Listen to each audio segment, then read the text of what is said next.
I have a lot to smile for this Islander team. With all the injuries, not having Mathew Barzal since mid-February, after making the trade for Bo Horvat, because the reason why they brought Bo Horvat in was to move Barzal to the wing position and give Barzal the weapon that he's been lacking his whole career here in New York since John Tavares. Bo Horvat has been healthy. He's done everything he needed to do to keep this team afloat. Is he scoring goals? No. He's only scored 6 goals since he's been an Islander. But he's doing other things. He's winning faceoffs.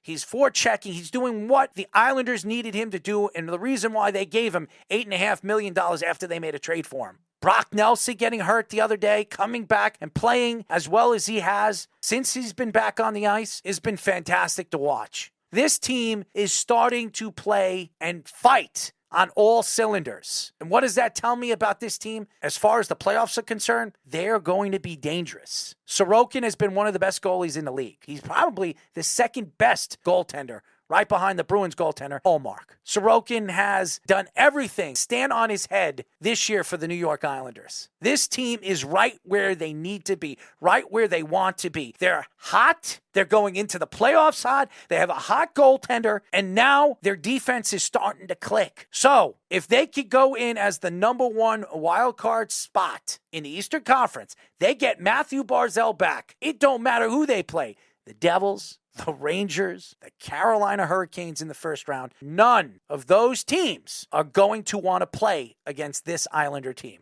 There's going to be a lot of X factors with the Islanders, being that Barzal likely will come back right before the playoffs, one of which obviously is the chemistry with Horvat, which looked really good right when Horvat got traded over there, and then Barzal got hurt 2 weeks later. Can they reestablish that quickly? Because if Barzal could play on the wing and also on the power play unit with Horvat in the playoffs, that's a big essential part to the Islanders. We've seen the Islanders, even in their years where they have been good, have had bad power plays. So especially with a team that doesn't have Barry Trotz anymore, hasn't been as good defensively as they were in previous years. You're right, they've played much better recently. Guys like Romanov, both Pelech and Pulock have played a little bit better than they were in the beginning of the season. Pelech's definitely playing better. Yeah, and that's a good sign, but still, you need that offense to still do a little more than they have, because especially in a matchup with the Hurricanes are a great puck possession team. Now, their raw goal-scoring ability has been up and down at certain points this year in comparison to last year when they were the number 1 team in the Eastern Conference, but still, they possess the puck at a higher rate than even the Bruins do and a lot of these other top teams. So the Islanders, who have not been a big puck possession team this year before they got Bo Horvat and before Barzal got hurt, they're going to have to reestablish that and be able to win those battles. Their forecheck is good. We know the Islanders can play physically, and I agree with you. I think if they do play the Hurricanes in the first round, it's going to be a tough series. It's not going to be easy sledding for Carolina, that's for sure. It's not going to be easy for the Islanders, but I think the Islanders could prevail against Carolina. They can prevail against the Devils. They could prevail against the Rangers. They're better than people make them out to be after what they have done, especially in the second half. I told everybody a couple of weeks ago, I said with 18 games left, the Islanders need to win 12 or 13 games